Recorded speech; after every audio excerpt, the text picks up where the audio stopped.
నమస్కారం, BSK news కి స్వాగతం. హెడ్లైన్ చూద్దాం.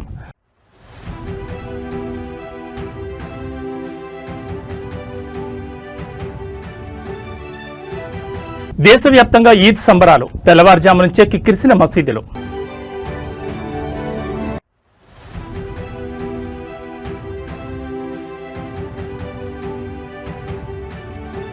తెలంగాణకు త్వరలో ప్రధాని మోడీ, భారీ బహిరంగ సభకు పరేడ్ గ్రౌండ్స్ లో కసరత్తు.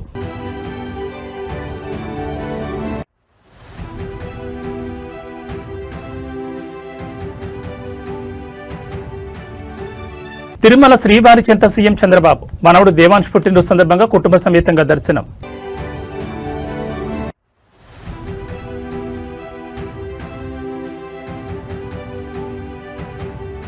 మొయినాబాద్ డ్రగ్స్ కేసులో కీలక మలుపు, drug peddler software engineer Abhishek Singh arrest.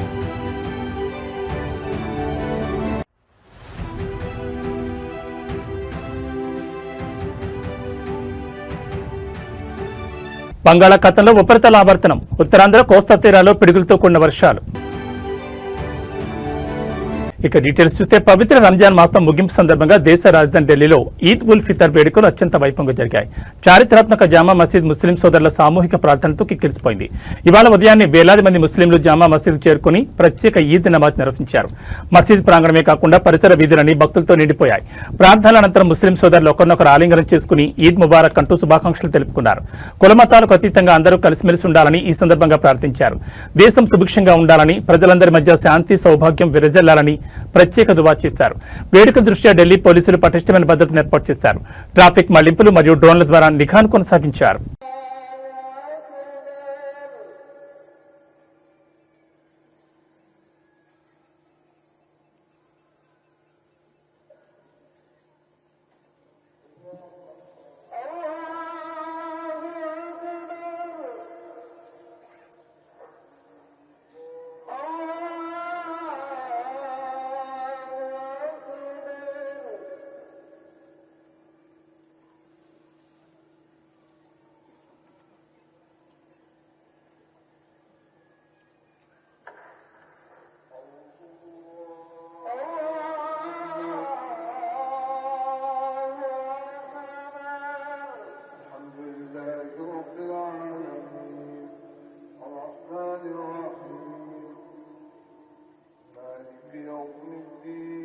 ప్రధాని నరేంద్ర మోడీ త్వరలోనే తెలంగాణకు రానున్నారు. వివిధ అభివృద్ధి కార్యక్రమాలకు సంబంధించి ప్రారంభోత్సవాలు, శంకుస్థాపనలు చేయనున్నారు.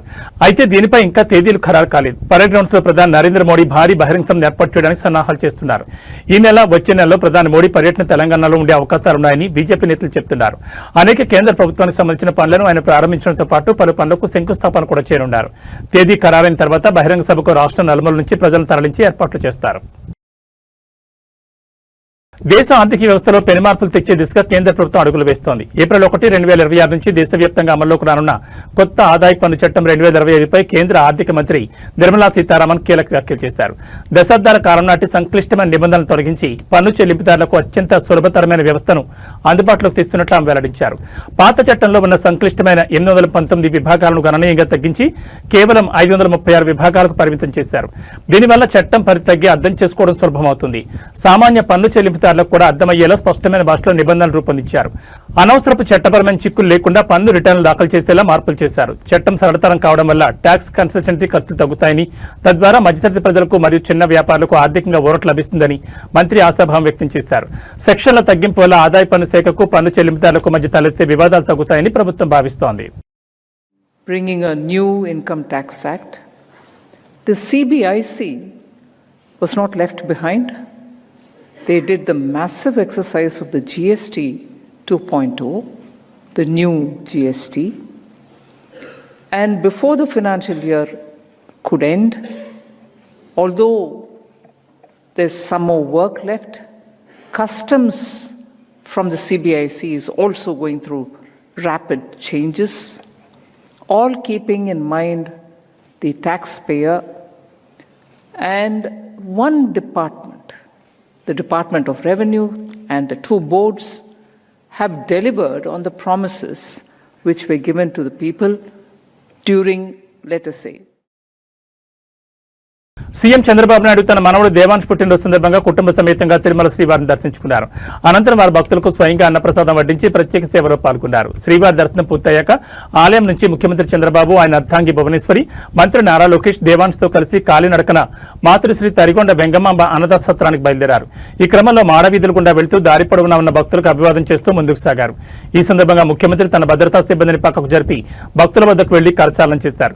పలువురు భక్తులతో ఆయన మనవడు దేవాంశ్ కలిసి ఫోటోలు దిగారు. భక్తులు దేవాంశ్ కు జన్మదిన శుభాకాంక్షలు తెలిపారు. అనంతరం అన్నదాన సత్రానికి చేరుకున్న చంద్రబాబు, మంత్రి లోకేష్ స్వయంగా భక్తులకు అన్నప్రసాదాన్ని వడ్డించారు. కుటుంబ సభ్యులతో కలిసి ముఖ్యమంత్రి సేవలో పాల్గొనడం పట్ల భక్తులు ఆనందం వ్యక్తం చేశారు.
తెలుగు రాష్ట్రాల్లో మైనాబాద్ డ్రగ్స్ కేసు సంచలనం సృష్టించిన సంగతి తెలిసిందే. సిట్ దర్యాప్తు చేపట్టిన ఈ కేసు తాజాగా కీలక మలుపు జరిగింది.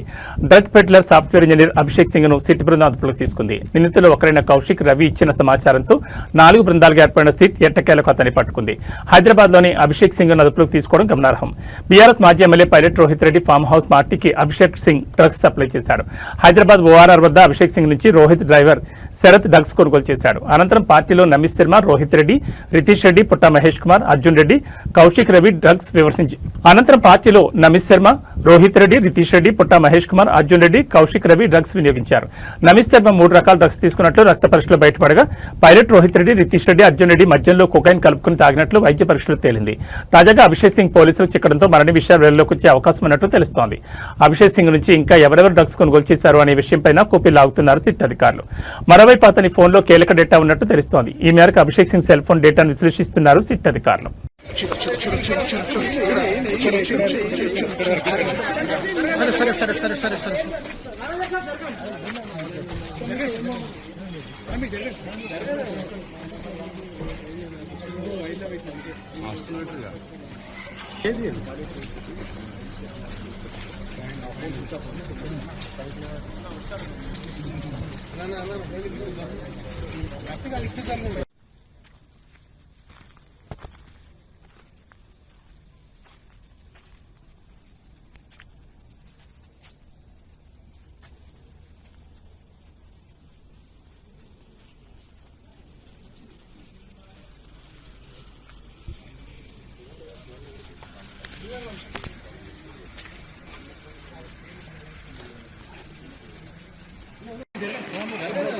నెంబర్ 1 పోయిర్రు, నెంబర్ 2 ఓకే.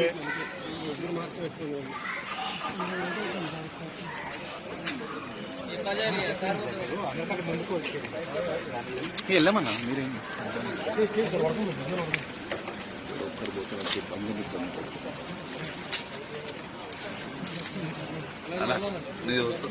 ఫోన్ డౌన్ చేయాలన్నా.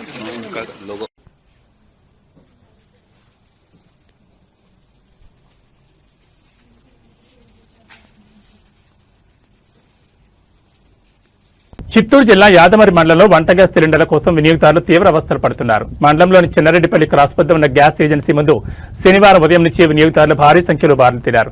కిలోమీటర్ల మేర క్యూ లైన్లో నిలబడి సిలిండర్ల కోసం వేచి చూస్తున్న దృశ్యాలు స్థానికంగా కలకలం రేపుతున్నాయి. గత కొంతకాలంగా జిల్లాలో గ్యాస్ సిలిండర్ల సరఫరా అస్తవ్యస్తంగా మారిందని వినియోగదారులు ఆరోపిస్తున్నారు. బుకింగ్ చేసుకున్నప్పటికీ సకాలంలో సిలిండర్లు డెలివరీ కాకపోవడంతో ప్రజలు నేరుగా ఏజెన్సీల వద్దకు చేరుకుంటున్నారు. ఉదయం 6 గంటల నుంచే చిన్నారెడ్డిపల్లి క్రాస్ వద్ద జనం క్యూ కట్టారు. ఎండ తీవ్రత పెరుగుతున్నా గంటల తరబడి వేచి ఉన్నా కనీసం ఒక్క సిలిండర్ కూడా దొరకడం లేదని మహిళలు, వృద్ధులు ఆవేదన వ్యక్తం చేస్తున్నారు. స్టాక్ లేదని ఏజెన్సీ నిర్వాహకులు చెప్తున్నారు. కానీ సరైన సమాధానం ఇవ్వడం లేదు. గ్యాస్ కొరత వల్ల వంట చేసుకోవడానికి కూడా ఇబ్బంది పడుతున్నామని స్థానిక వినియోగదారులు తమ అసహనాన్ని వ్యక్తం చేశారు. ఓవైపు ప్రభుత్వం మరియు జిల్లా కలెక్టరేట్ అధికారులు గ్యాస్ కొరత లేదని, నిల్వలు పుష్కలంగా ఉన్నాయని ప్రకటిస్తున్నప్పటికీ క్షేత్రస్థాయిలో మాత్రం వినియోగదారులకు క్యూ లైన్లు తప్పడం లేదు. తక్షణమే జిల్లా యంత్రాంగం స్పందించి గ్యాస్ సరఫరాను క్రమబద్ధీకరించాలని చిన్నారెడ్డిపల్లి పరిసర గ్రామస్తులు డిమాండ్ చేస్తున్నారు. ఏజెన్సీల వద్ద జరుగుతున్న గందరగోళాన్ని నివారించి బుకింగ్ ప్రాధాన్యత ప్రకారం సిలిండర్లను పంపిణీ చేయాలని కోరుతున్నారు.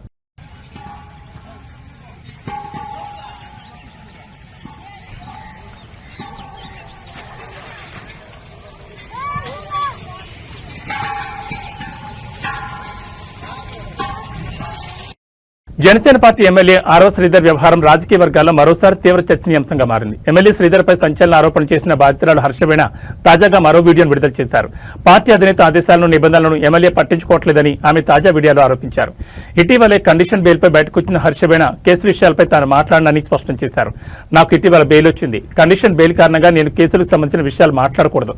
నేను మాట్లాడను కూడా. కానీ ఇప్పుడు ఈ వీడియో ఎందుకు చేస్తున్నానంటే అంటూ పార్టీ నాయకత్వాన్ని ఆమె నేరుగా ప్రశ్నించారు. గతంలో తన ఆరోపణల నేపథ్యంలో జనసేన అధినేత పవన్ కళ్యాణ్ స్పందించి విచారణ కమిటీ వేశారని, నివేదిక వచ్చే వరకే ఎమ్మెల్యేను పార్టీ కార్యక్రమాలకు దూరంగా ఉండాలని ఆదేశించారని హర్షవేణ గుర్తు చేశారు. ఈ క్రమంలో నిన్న జరిగిన పార్టీ అధికారిక కార్యక్రమంలో ఎమ్మెల్యే పాల్గొన్నారని ఆమె తీవ్ర అభ్యంతరం వ్యక్తం చేశారు. పవన్ కళ్యాణ్ వేసిన విచారణ కమిటీ ఏమైంది? ఆర్వ శ్రీధర్ పార్టీ కండువా వేసుకుని కార్యక్రమాలు చేస్తున్నాడు. కమిటీ ఏమైనా రిపోర్ట్ ఇచ్చిందా? పవన్ కళ్యాణ్ ఇంటర్నల్ గా రిపోర్ట్ ఇచ్చారా? రిపోర్ట్ రాకుండా, చర్యలు లేకుండా పార్టీ కార్యక్రమాల్లో ఎలా పాల్గొంటాడని ఆమె ప్రశ్నలు వేశారు. శిక్షాకాలంలో ఉన్న వ్యక్తి ఎమ్మెల్యే హోదాలో మీటింగ్లకు హాజరవడంపై పవన్ కళ్యాణ్ నేరుగా స్పందించి వివరణ ఇవ్వాలని హర్షవేణ డిమాండ్ చేశారు. కమిటీ నివేదికలో ఏముందో బహిర్గతం చేయాలని డిమాండ్ చేశారు. బాధితులకు న్యాయం చేస్తామని చెప్పే పార్టీ నిందితులకు కొమ్ము కాస్తుందా అనే అనుమానాలు కలుగుతున్నాయని ఆవేదన వ్యక్తం చేశారు. కాగా బాధితురాలు వరుస వీడియోలతో విరుచుకుపడుతున్న నేపథ్యంలో జనసేన ఈ వ్యవహారంపై విచారణ నివేదికపై ఎలాంటి నిర్ణయం తీసుకుంటుందోనని రాజకీయ వర్గాల్లో ఉత్కంఠ నెలకొంది. అందరికీ నమస్కారం. నేను వీణా ఇసుకపట్ల అర్వ శ్రీధర్ గురించి మాట్లాడదలుచుకున్నాను. నాకు రీసెంట్గా బెయిల్ మంజూరైంది, కండిషనల్ బెయిల్. దాంట్లో కండిషన్స్ పరంగా నాకు ఏదైతే బెయిల్ మంజూరైందో ఆ 2 కేసెస్ మీద నేను ఎటువంటి విధంగానూ మాట్లాడకూడదు. అది సోషల్ మీడియా ద్వారా కానీ, మీడియా ద్వారా కానీ, లేకపోతే డైరెక్ట్గా కానీ ఆ కేసెస్ గురించే నేను మాట్లాడకూడదు. సో నేను నాకు బెయిల్ మంజూరైన కేసెస్ గురించి నేను అస్సలు మాట్లాడదలుచుకోలేదు. ఇప్పుడు ఎందుకు మాట్లాడుతున్నానంటే ఇది different, not related to case. ఏంటంటే నేను నా గురించి నా బాధని మీడియాకి వెల్లడించినప్పుడు, ఎక్స్పోజ్ అయినప్పుడు జనసేన అధినేత అయిన పవన్ కళ్యాణ్ గారు సహృదయంతో ఒక కమిటీ వేశారు ఆర్వ శ్రీధర్ ఎమ్మెల్యే మీద. ఆ కమిటీ రిపోర్ట్ వచ్చేంత వరకు జనసేన పార్టీ కార్యక్రమాల్లో, ప్రోగ్రామ్స్లో పార్టిసిపేట్ చేయకూడదు అని చెప్పేసి ఆ లెటర్లో ఉంది. అలాగే కమిటీ వాళ్ళు వచ్చి 2 నెలలు అవుతుంది, 1.5 నెల అవుతుంది. ఎటువంటి రిపోర్ట్ లేదు. రిపోర్ట్ వచ్చేంత వరకు జనసేన పార్టీ ప్రోగ్రామ్స్కి శ్రీధర్ ఇన్వాల్వ్ అవ్వకూడదు, అటెండ్ అవ్వకూడదు అనేది ఆ పార్టీ అధినేత నిర్ణయించిన విషయం అందరికీ తెలిసింది. కాకపోతే ఈరోజు 20వ తారీఖు మార్చిన జనసేన ఎమ్మెల్యే అర్వ శ్రీధర్ పార్టీ కండువాని ధరించి ప్రోగ్రామ్కి అటెండ్ అవ్వడం జరిగింది. ఆ ఫొటోస్ని బహిరంగంగా సోషల్ మీడియాలో అందరూ అప్లోడ్ చేయడం జరిగింది. అందరూ అనగా అర్వ శ్రీధర్, ముక్క రూపానంద్ రెడ్డి, ముక్క వరలక్ష్మి వీళ్ళందరూ అప్లోడ్ చేయడం జరిగింది. ఎలా అప్లోడ్ చేశారో అనేసి నేను క్వశ్చన్ చేస్తున్నాను. ఈ క్వశ్చన్ జనసేన అధినేత పవన్ కళ్యాణ్ గారిని నేను క్వశ్చన్ చేస్తున్నాను. సార్, మీరు ఇంటర్నల్గా ఏమైనా రిపోర్ట్ ఇచ్చారా? క్లియరెన్స్ సర్టిఫికెట్ ఇచ్చారా శ్రీధర్కి? అంత బహిరంగంగా జనసేన కండువా వేసుకున్నాడు అంటే ఎమ్మెల్యే అర్వ శ్రీధర్కి మీరు క్లియరెన్స్ ఇచ్చారా? రిపోర్ట్ ఇచ్చారా ఇంటర్నల్గా? ఒకవేళ అలాంటి రిపోర్ట్ ఏమన్నా ఇస్తే నాకు కూడా తెలియజేయండి దయచేసి. ఎందుకంటే అతని పార్టీ కండువా వేసుకోవడం ఈజ్ అన్ అఫెన్స్ అనేసి నేను ఈ వీడియో చేస్తున్నాను. కాకపోతే మీరు ఇంటర్నల్గా ఏమన్నా రిపోర్ట్ ఇచ్చిండుంటే ప్లీజ్ మాకు పబ్లిక్కి కూడా తెలియజేయండి. ఎందుకంటే I'm the one who suffered by him. కాబట్టి నాకు తెలిసి నాకు ఆ రైట్ ఉందనేసి నేను అనుకుంటున్నాను, అందుకే అడుగుతున్నాను. లేదు మీరు ఎటువంటి రిపోర్ట్ ఇవ్వకుండానే తను మీ కండువా వేసుకున్నాడు, మీ పార్టీ కండువా వేసుకున్నాడంటే పవన్ కళ్యాణ్ గారు, ఐఎమ్ క్లియరింగ్ యూ దట్ ఇప్పటిదాకా శ్రీధర్ దృష్టిలో నాకు మాత్రమే లెక్కలేదనుకున్నాను. ఇక నుంచి నేను అనుకోవాల్సి వస్తుంది శ్రీధర్ దృష్టిలో పవన్ కళ్యాణ్ అనే వ్యక్తికి కూడా లెక్క లేదు అనేసి. శ్రీధర్ పవన్ కళ్యాణ్ని కూడా వ్యతిరేకిస్తున్నాడు అనేసి. పవన్ కళ్యాణ్ గారు చెప్పింది కూడా వ్యతిరేకించి పార్టీ కండువా వేసుకున్నాడు, ప్రోగ్రామ్కి అటెండ్ అయ్యాడు అనేసి.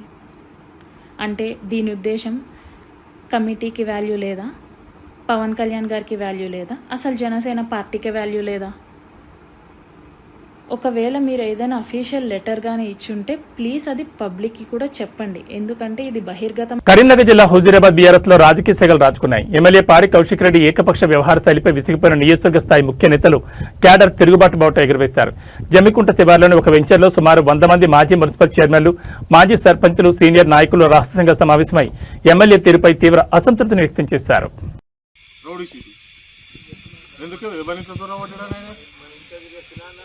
ఎవరింట్లో తొడగొట్టాడు ఆయన దేని గురించిండు ఆయన రౌడీ షీట్ ఓపెన్ చేయంటాడు. మళ్ళీ వినోదానికి అయితే పాప ఆయన అప్పటిదప్పుడు మాత్రం ఢిల్లీలో కూడా ఆయన సేవ్ చేసిండు. నీ ఎంబడి తిరిగటం డ్యామేజ్ చేస్తావు, సేమ్ ఎల్లికి ఎగేసుడు మళ్ళీకి దిగేసుడు. ఇప్పుడు వీళ్ళని పెట్టిండు కదా, వీళ్ళు నోడదేం కాదు. సీనియర్ అనేటోడు వీళ్ళు ఉండొద్దు, నా కింద అన్న అని తిరిగేటోడు ఉండాలి. కానీ నేను ఒక అన్న అనొద్దు, ఆయన్ని అందరూ అన్న అనాలి. అప్పుడు చూస్తుంది కదా మన ఎమ్మెల్సీ వీక్ వచ్చినప్పుడు అన్న ఎందుకు తిరుగుతారా, బుచ్చపని ఎందుకు తిరుగుతారు? 10 కార్లు 20 కార్లు వీడియోలు సెల్ఫీలు ఎందుకు రాపోయి ఏంది ఎక్కడి కదా. పోలీసు కూడా తిచ్చి ఊకున్నారు. ఇప్పుడు చూడు, కులాల పేరు పెట్టి తిడుతుంది, మతాల పేరు పెట్టి తిడుతుంది, అధికారులను తిడుతుంది, మంచి గవర్నర్లను తిడుతుంది. నువ్వు తిట్టంది ఎవరు? ఆ కేసీఆర్ కూడా తిచ్చి వచ్చినావు కదా, నువ్వు తిట్టంది ఎవరు?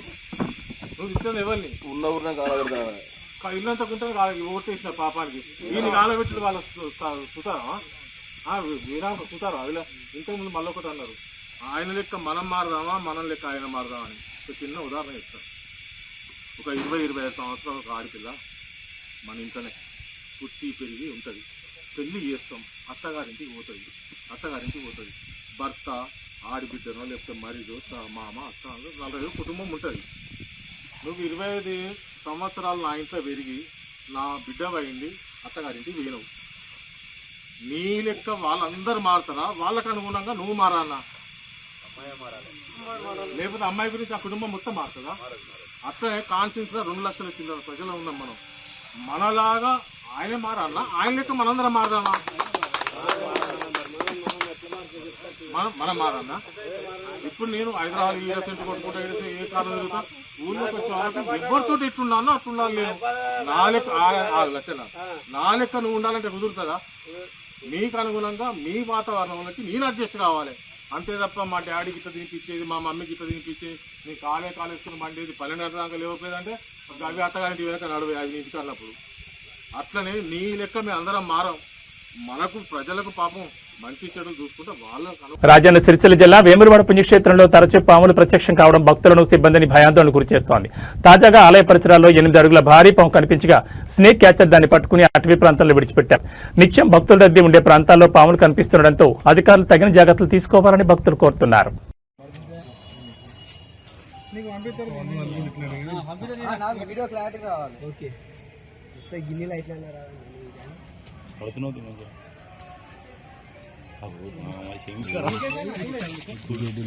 బాగా తిన్నది, అది బాగా పెద్దది, మజ్జున్నది, అది బాగా మజ్జున్నది. అది ఏమన్నా తినకపోతే అది గట్ల ఉండదు, ఇంతసేపు ఆగది.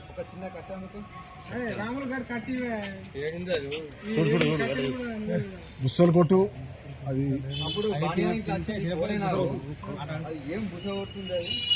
ఇది తిన్నది కదా, మజ్జు ఉన్నది కదా. లేకపోతే గది చిన్న పిల్లని ఆగపోవాలి. మంచి అవుతుంది. నీకు వీడియో ఇక్కడ రోడ్డు మీదకి వెళ్తారా? వాడు చూసుకో రావను నువ్వు దాన్ని చూడు ఫస్ట్ దాన్ని చూడే నువ్వు అమ్మతోడు కట్టే అవుతాడు ఆగు నువ్వు వీడియో తర్వాత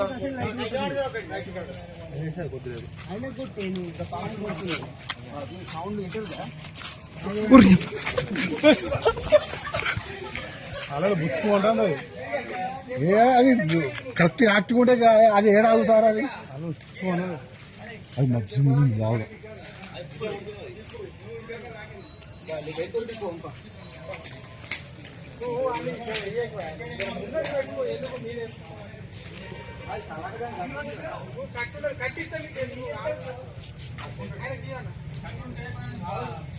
బలం కాదు తలకాయ పట్టి పట్టుకుంటాడు దాన్ని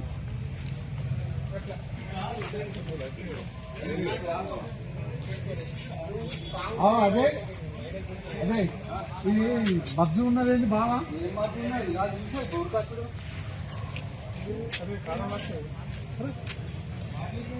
ఏ దాంట్లో పెట్టి పడేసేయి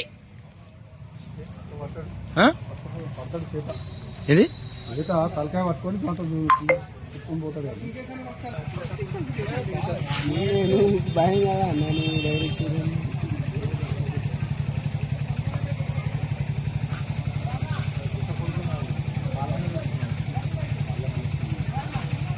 అదే నమ్మిస్తుంది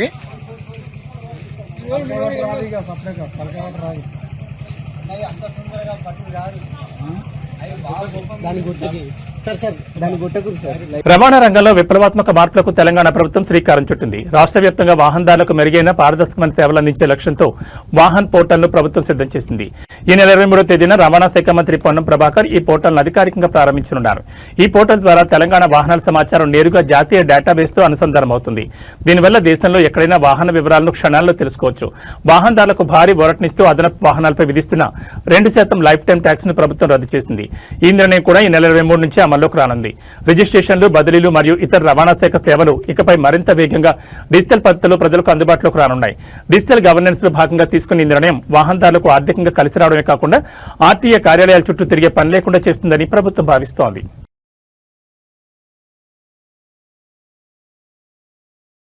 సికింద్రాబాద్ అల్వాల్లో ఒక విషాదకర ఘటన చోటు చేసుకుంది. ఇంట్లో పెంపుడు పిల్లిని ఉంచుకునే విషయంలో తలెత్తిన చిన్నపాటి వివాదం ఒక మెడికల్ స్టూడెంట్ ప్రాణం తీసుకునే వరకు వెళ్లడం స్థానికంగా తీవ్ర దిగ్భ్రాంతిని కలిగించింది.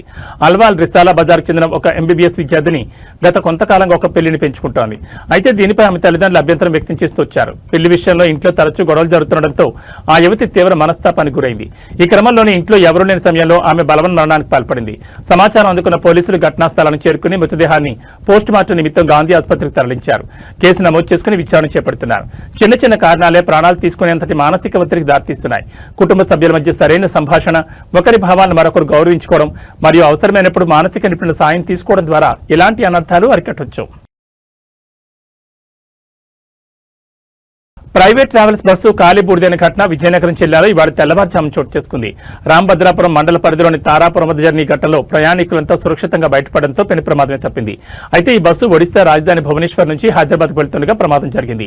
దారి మధ్యలో బస్సు వెనుక టైర్ ఒక్కసారిగా పేలిపోయింది. ఈ క్రమంలోనే టైర్ రిమ్ రోడ్డుకు రాజుకుని వెలువడిన నిప్పురవ్వల ఖనాల్లో బస్సు అంతటా వ్యాపించి మంటలు చెలరేగాయి. మంటలను గమనించిన డ్రైవర్ అప్రమత్తమై బస్సును నిలిపివేసి అందులో ప్రయాణికులందరినీ కిందకు దించేశారు.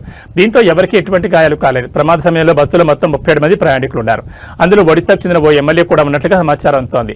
ఇక చెలరేగిన మంటల కారణంగా బస్సు కాలి బూడిదైంది. సమాచారం అందుకున్న అగ్నిమాపక సిబ్బంది ఘటనా స్థలానికి చేరుకుని మంటలను అదుపు చేశారు. ఈ మేరకు పోలీసులు కేసు నమోదు చేసుకుని దర్యాప్తు చేస్తున్నారు.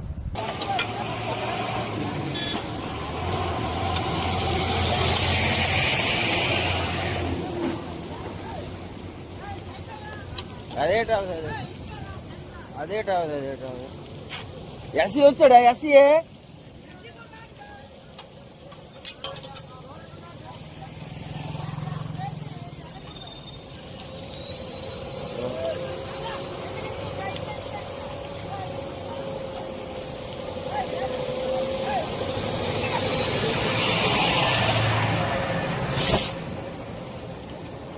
ఆంధ్రప్రదేశ్ తెలంగాణలో నేడు కూడా వర్షాలు పడే అవకాశం ఉందని వాతావరణ శాఖ అధికారులు తెలిపారు. పశ్చిమ బంగాళాఖాతం సమీప ఉత్తరాంధ్ర ప్రాంతంలో ఉపరితల ఆవర్తనం ఏర్పడిందని వాతావరణ శాఖ తెలిపింది.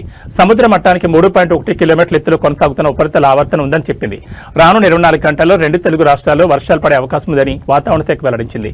అదే సమయంలో బలమైన ఈదురుగాలులు వీస్తాయని, మరికొన్ని చోట్ల పిడుగులు పడే అవకాశం ఉందని తెలిపింది. ఆంధ్రప్రదేశ్లో రానున్న 24 గంటల్లో ఉత్తరాంధ్రలోని చాలా ప్రాంతాల్లో జల్లులు పడే అవకాశం ఉందని అమరావతి వాతావరణ శాఖ వెల్లడించింది. ఉత్తరాంధ్ర, కోస్తా, రాయలసీమలో కొన్ని జిల్లాల్లో జల్లులు పడే అవకాశం ఉందని పేర్కొంది. 30 కిలోమీటర్ల నుంచి 40 కిలోమీటర్ల వేగంతో ఈదురుగాలులు వీచే అవకాశం ఉందని రైతులు అప్రమత్తంగా ఉండాలన్నారు. విశాఖ వాతావరణ కేంద్రం అధికారులు వెల్లడించారు. రాష్ట్రంలో రానున్న 2 రోజులు పిడుగులతో కొన్ని వర్షాలు పడే అవకాశాలున్నాయని చెప్పింది. కోనసీమ, పశ్చిమ గోదావరి జిల్లాలో వర్షాలు పడే అవకాశం ఉందని, కృష్ణా, గుంటూరు, బాపట్ల జిల్లాలో ఓ మోస్తరు వర్షాలు పడే అవకాశం ఉందని, ఈరోజు ఉత్తరాంధ్ర, కోస్తా జిల్లాలో పిడుగులతో కూడిన వర్షాలు కురిసే అవకాశం పేర్కొంది. తెలంగాణలోనూ రానున్న 2 రోజుల పాటు వర్షాలు పడతాయని వాతావరణ శాఖ చెప్పింది. బలమైన ఈదురుగాలులు వీస్తాయని పేర్కొంది. అంతేకాకుండా కొన్ని చోట్ల పిడుగులు పడే అవకాశం ఉందని కూడా తెలిపింది. పొలాలకు వెళ్లేవారు తగిన జాగ్రత్తలు తీసుకోవాలని, రైతులు తమ పంట ఉత్పత్తులను భద్రపరచుకోవాలని సూచించింది. బంగాళాఖాతంలో ఏర్పడిన అల్పపీడన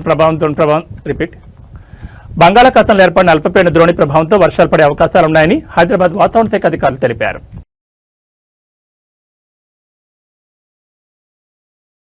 ఇవి బులెటిన్ విశేషాలు. మరో బులెటిన్లో మళ్ళీ కలుసుకుందాం. నమస్కారం.